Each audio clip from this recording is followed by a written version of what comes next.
Starter খাওয়া complete হয়েছে আর কিছুক্ষণের মধ্যে পুচকু উঠে গেছে। তো এই যে হলো সেই ছোট্ট পুচকু যার অন্নপ্রাশনে আজকে আমরা এসেছি। বাবু ঘুম থেকে উঠে মুখ চোখ ফুলিয়েছে আর কি সুইট কি হাসছিল। তো যাই হোক, তো এখানে যেহেতু পুচকুর অনুষ্ঠান, তো এখানে কিন্তু অনেক রকম পুচকু ছিল।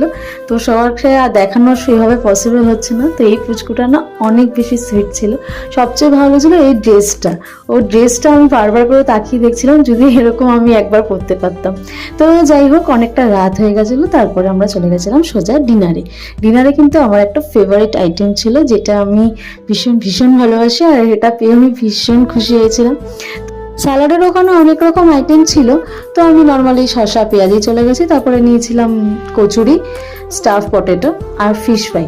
তো আমি এখানে ফিশ ফ্রাইটা ভীষণ ভালো খেতে হয়েছিল, কিন্তু আমি আর খাইনি, কারণ আমার একটা বললাম যে ফেভারিট আইটেম হয়েছিল। যারা যারা আমাকে পার্সোনালি চেনে তারা জানে আমি এই মাটনের জন্য কি করি। তো আমি যখন ভিডিওটা দেখছি আমার তখনই জিভে একটা জল চলে আসছে। মানে আমার কাছে